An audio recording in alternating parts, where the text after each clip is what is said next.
40 down, 10 to go. We're bringing out the big guns now in the final lead-up to number 1, Australia's all-time greatest show. But before we do that, let's spare a few moments to remember the 10 most missed stars of Australian television.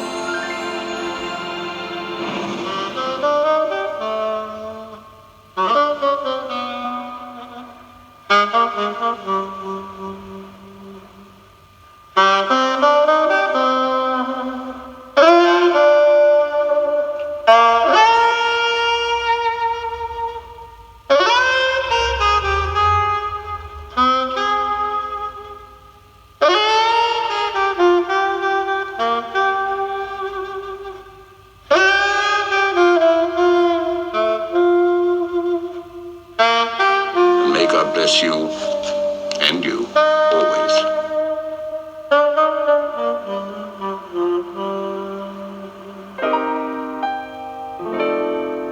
Some of the greats, some wonderful memories there. But now it's time for the top 10 Australian TV shows of the last 50 years, starting with number 10.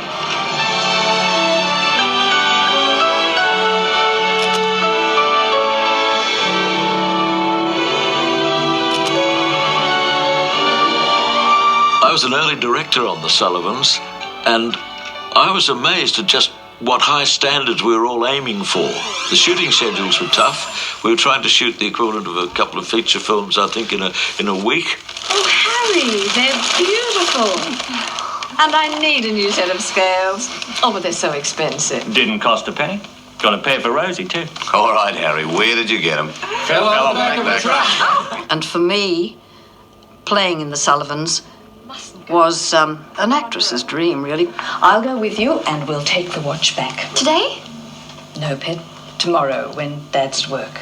If you ask me to cast my mind back to the Sullivans, absolutely. The very first thing I picture is that kitchen. And the kitchen table was the centre of family life, as it would have been.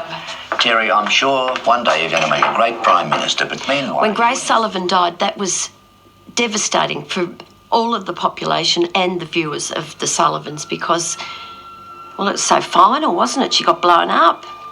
Meant she couldn't come back. Even if they had another series, she couldn't have come back.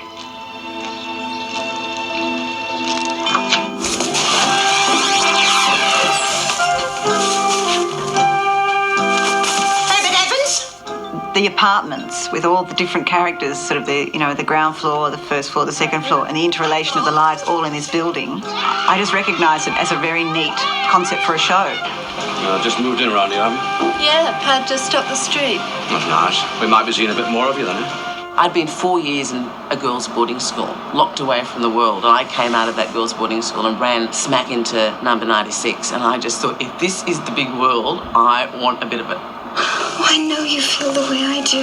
The key moment for me was when Don was talking to Bev and he says, "Bev, but I thought you knew." I'm a homosexual. I'm a homosexual. You filthy, filthy, dirty little queer. Herbie, why wasn't I told? I just loved it. Pat McDonald, she was just an absolute doll. Thank you very much. That tricked you, didn't it? You dog napper, you! Don't you come back here! Get out! Everybody out! There's a bomb in the building! It was like reading a really bad airport novel. You gotta get out! There's a bomb in the building! You knew it was bad, but you just couldn't stop turning the pages.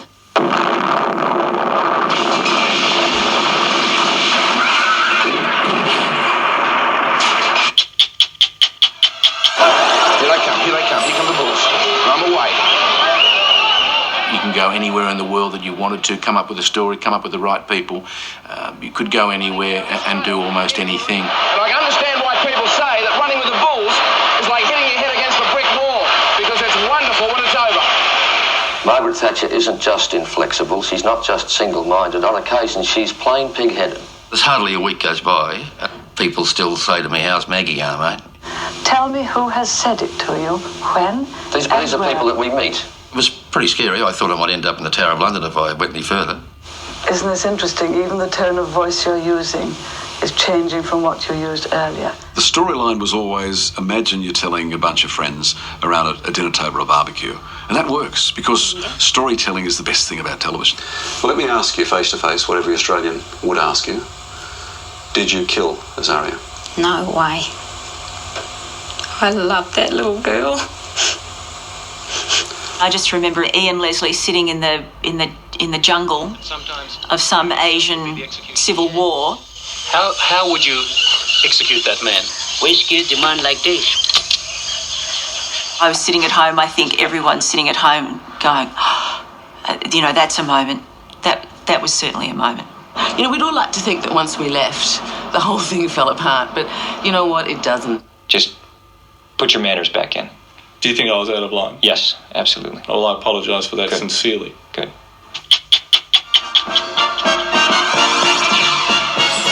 You date a girl and find out later she smells like a percolator. Don Lane was a genuine star of Australian television. Why they could percolate the ocean in Brazil. It was pure variety. I just used to love some of the stunts. That's a gutsy thing to have to walk through her swords. I've got so many images there of that show, whether it's Bert dressed up as Demis Roussos. It's Moonface! So many strong visual images. Clearly, Don and Bert had this amazing chemistry together. One of the segments I remember from Don was the Doris Stokes psychic segment, where this hilarious lady would come on and speak to people from the other side. She hasn't been over all that long, my darling, has she? And then James Randi, the psychic debunker, came on. You called her a liar. No. And that woman wouldn't lie to anybody. And I don't know whether she's right or wrong. And Don was, he started swearing. And you can piss off. Stormed off the set. I remember that was a classic moment. And I particularly remember one night he had Sammy Davis Jr. on. I don't know who gave me this, but you're under arrest. Now, you know you're pretty, don't you? What do you do to stay so pretty? The greatest thing that ever happened to me was to get that show. It's just a proud feeling. I have got the concept for the kitchen. Very exciting. Oh, you better tell me, Kim, because I need to approve it, so shoot. All right, Brett and me have decided we want solid monogamy. Oh, no, Kim, monogamy's very old-fashioned. You just need a veneer of monogamy. That's all people care about.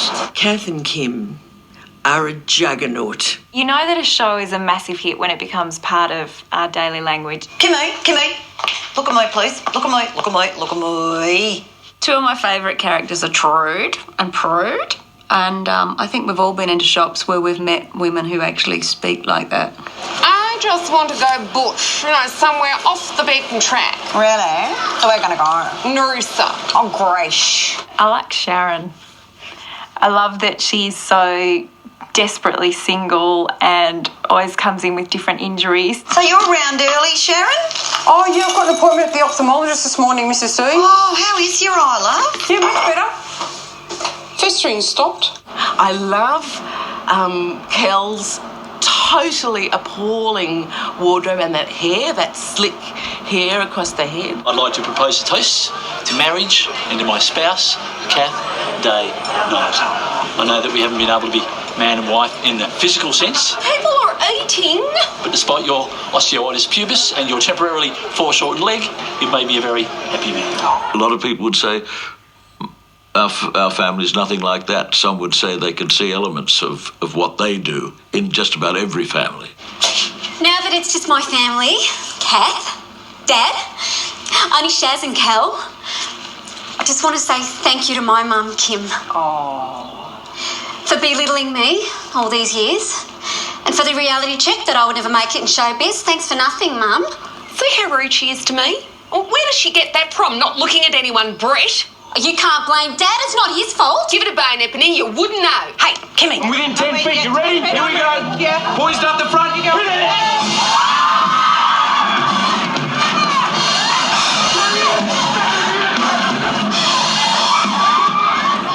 More drama and comedy after the break.